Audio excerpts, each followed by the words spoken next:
Hello student, अस्सलाम वालेकुम। उम्मीद करता हूँ आप खैर खैरियत से होंगे।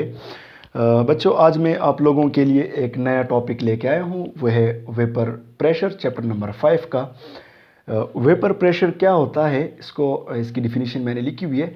The pressure exerted by vapour above the liquid on its liquid state and which it is in equilibrium. ठीक है बच्चों, सादा अल्फाज में अगर हम बात करें तो वेपर प्रेशर नाम से ही ज़ाहिर होता है कि वेपर प्रेशर यानी वेपर का दबाव, वेपर का दबाव। अब वेपर्स किसे कहते हैं, यानी जब आप लिक्विड को हीट करते हैं, यानी माया को आप हीट करते हैं या पानी है आपके पास, उसको जब आप गर्म करें, उससे जो धुआं निकलता है, उसको हम वेपर कहते हैं। ठीक है, वो धुआं जब प्रेशर लगाए, ठीक है, डाले प्रेशर किसके ऊपर, on the surface of liquid, liquid के सरफेस के ऊपर, तो उसको हम कहते हैं वेपर प्रेशर। इसको मैं आपको एक एग्जांपल से समझाऊंगा बच्चों। फॉर एग्जांपल, आप एक कंटेनर लेते हैं, ये मेरे पास एक कंटेनर है, ठीक है बच्चों। अब ये कंटेनर क्लोज है, इसके ऊपर ढक्कन लगा हुआ है, ठीक है। हम इसमें यहाँ तक इसको लिक्विड से फिल कर लेते हैं, यहाँ तक लिक्विड से फिल कर लेते हैं, यहाँ तक इसके अंदर लिक्विड पड़ा हुआ है। अब बच्चों, यहाँ पे मैं एक वैक्यूम पंप से इससे एयर को रिमूव करूँ, ठीक है, हवा को, एयर को रिमूव करूँ थ्रू वैक्यूम पंप। ये हमारा वैक्यूम हो जाएगा, क्या हो जाएगा, वैक्यूम। अब यहाँ मैं इसको हीट करूँ, हीट दे दूँ इसको, तो आप लोग जानते हैं कि हमारे पास जो लिक्विड के जो मॉलिक्यूल की काइनेटिक एनर्जी होती है वो डिफरेंट होती है। यानी टॉप पे हमारे पास सरफेस ऑफ द लिक्विड, यहाँ पे हमारे पास जो लिक्विड एनर्जी होगी वो हाई होगी काइनेटिक एनर्जी, दरमियान में एवरेज काइनेटिक होगी और नीचे लो होगी। जैसा आप इसको हीट करेंगे, हीट करने के बाद आपकी जो नीचे लो, बॉटम पे जो काइनेटिक एनर्जी लो थी वो बढ़ जाएगी, काइनेटिक एनर्जी बढ़ जाएगी, तो कोलिजन होगी साथ में, तो मीडियम वाले की मज़ीद बढ़ जाएगी और टॉप वाले की भी और बढ़ जाएगी। तो जैसे यहाँ पे काइनेटिक एनर्जी बढ़ेगी तो इस सरफेस ऑफ लिक्विड से मॉलिक्यूल जो होंगे वो एवोपरेट होना शुरू हो जाएंगे, वो वेपर्स के फॉर्म में जाएंगे। ठीक है, अब ये वेपर्स में जाएंगे तो यहाँ पे स्पेस के अंदर ये वेपर जमा होंगे और इसके ऊपर ढक्कन के साथ टकरा के नीचे जो लिक्विड का जो सरफेस है इसके ऊपर प्रेशर एक्सर्ट करेंगे। तो इस प्रेशर को हम कहते हैं वेपर प्रेशर। इसको हम क्या कहेंगे, वेपर प्रेशर। बच्चों, अब जैसे ये लिक्विड फॉर्म से गैसियस स्टेट के अंदर या वेपर के अंदर जो कन्वर्ट होगा लिक्विड, तो इसको हम कहेंगे एवोपरेशन। ठीक है, क्या कहेंगे, एवोपोरेशन। इसको हम कहेंगे एवोपोरेशन, एवोपोरेशन, इसको हम कहेंगे एवोपोरेशन। ठीक है, अब जब इसके साथ टकराएंगे और टकराने के बाद ये वेपर जो होंगे ये नीचे आएंगे और ये कन्वर्ट हो जाएंगे वेपर से दोबारा लिक्विड में, दोबारा लिक्विड फॉर्म में, तो इसको हम कहेंगे कंडेंसेशन। क्या कहेंगे, कंडेंसेशन। ठीक है, तो स्टार्ट से एवोपरेशन कम होगी, लेकिन with the passage of time जैसा एवोपरेशन बढ़ेगी उसी तरह आपके पास कंडेंसेशन भी बढ़ जाएगी। तो वो स्टेज, वो टाइम जहाँ पे रेट ऑफ एवोपरेशन जो है वो बराबर हो जाए रेट ऑफ कंडेंसेशन को, हम उसको इक्विलिब्रियम कहते हैं। इसलिए आपके डेफिनेशन में लिखा हुआ है the pressure exerted by vapour above the liquid on its liquid state in which it is in equilibrium. यानी इक्विलिब्रियम कौन से स्टेट को हम कहेंगे, जिसमें rate of evaporation become equal to the rate of condensation हो जाए, rate of evaporation become equal to the rate of condensation हो जाए, उसको हम कहेंगे क्या, इसको हम कहेंगे इक्विलिब्रियम स्टेट। बच्चों, अब मैं आपको थोड़ा सा आगे लेके जाऊं, यानी जैसे आपके पास एवोपोरेशन होगी, यानी एवोपोरेशन, एवोपोरेशन, ठीक है, और इसमें आपके पास हो जाएगी कंडेंसेशन, कंडेंसेशन। कंडेंसेशन और एवोपोरेशन एक दूसरे के रिवर्स प्रोसेस है, एक दूसरे के रिवर्स प्रोसेस है। यानी जब एवोपोरेशन होगी और कंडेंसेशन, अब इन एवोपोरेशन की रेट और कंडेंसेशन का जो रेट है ये अगर ऑपोजिट डायरेक्शन हो, इक्वल टाइम में और अपोजिट डायरेक्शन, ठीक है, बराबर हो, अपोजिट, इस तरफ इवेपोरेशन हो और दूसरी तरफ कंडेंसेशन हो, ये अपोजिट डायरेक्शन में हो, तो उसको हम डायनेमिक इक्विलिब्रियम कहेंगे। क्या कहेंगे?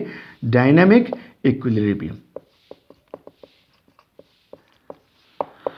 तो इससे हम एक और तरीके से भी वेपर प्रेशर को डिफाइन कर सकते हैं। हम इसको ऐसे भी कर सकते हैं कि द प्रेशर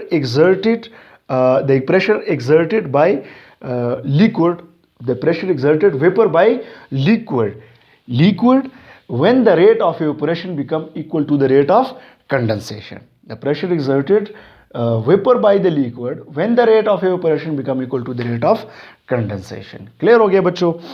अब आपको आगे लेके जाता हूँ कि कौन से फैक्टर जो वेपर प्रेशर के ऊपर इफ़ेक्ट करते हैं फैक्टर। तो हमारे पास बच्चों आपको बताता चलूँ, अपने पास नोट करें कि बच्चों सरफेस एरिया जो होता है वो surface area does not depend upon vapour pressure. Vapour pressure जो है वो डिपेंड नहीं करता सरफेस एरिया के ऊपर, ठीक है। सरफेस एरिया जितना भी ज़्यादा हो या कम हो वो डिपेंड, क्योंकि हम क्लोज कंटेनर में प्रोसेस को अकर करते हैं, सरफेस एरिया फैक्ट नहीं करता वेपर प्रेशर को, इसलिए ये अपने पास नोट करें। उसके बाद हमारे पास जो फैक्टर हैं उनमें पहला फैक्टर हमारे पास जो है वो है टेम्परेचर। क्या है? टेम्परेचर। बच्चों टेम्परेचर जो है, अगर आप टेम्परेचर को बढ़ाएंगे तो वेपर प्रेशर जो होगा वो ज़्यादा होगा। वेपर प्रेशर क्या होगा? ज़्यादा होगा। यानी आप एक कंटेनर लें और उसमें आप लिक्विड फिल करें, ठीक है। अब इसमें ये वेपर है, अगर आप टेम्परेचर कम है तो एवोपरेशन कम होगी, लेकिन टेम्परेचर बढ़ाएंगे तो एवोपरेशन ज़्यादा होगी। जितनी एवोपरेशन होगी तो उतनी ही आपके पास वेपर प्रेशर क्या हो जाएगा? एक्सर्ट होगा। तो टेम्परेचर जो है वो डायरेक्टली इफेक्ट करता है, ठीक है। टेम्परेचर कम करेंगे तो वेपर प्रेशर भी क्या हो जाएगा? कम हो जाएगा। नेक्स्ट फैक्टर आपके पास जो दूसरा आता है वो नेचर ऑफ लिक्विड है। Nature of liquid, nature of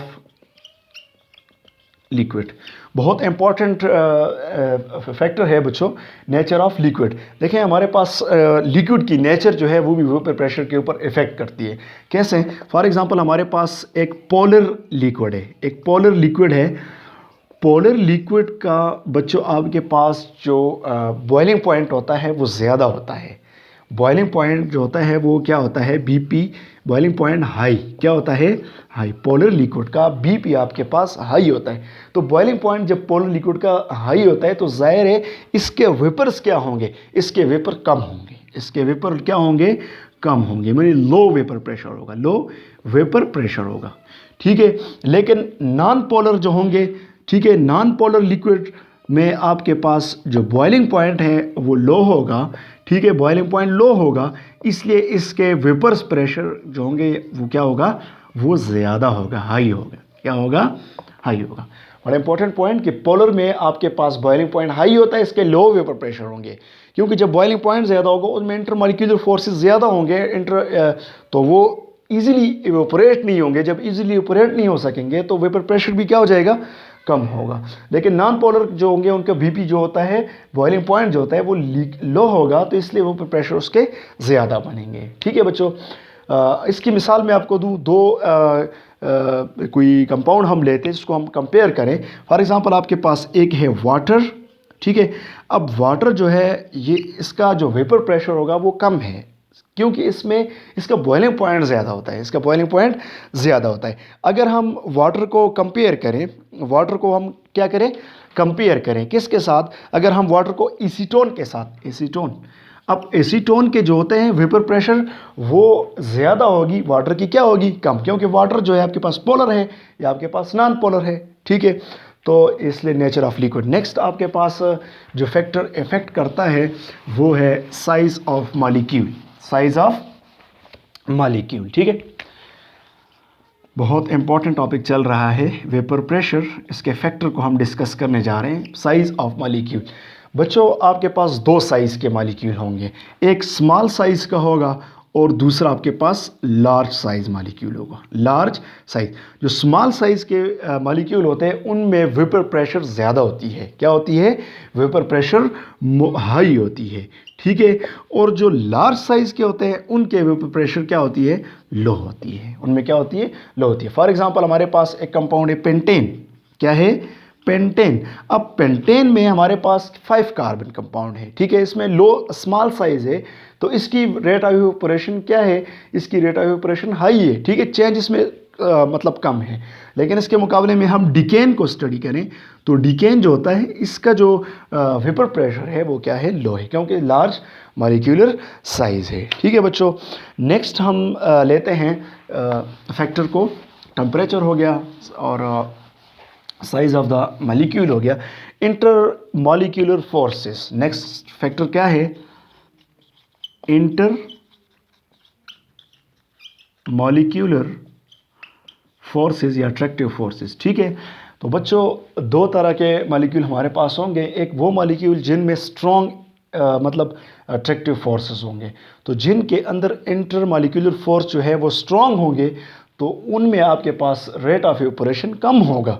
और जिनमें आपके पास जो इंटर मॉलिक्यूलर फोर्सेस हैं वो वीक होंगे तो रेट ऑफ इवेपोरेशन ज़ाहिर है उसमें ज़्यादा होगा, ठीक है। इसकी आपको मैं एक मिसाल दूं।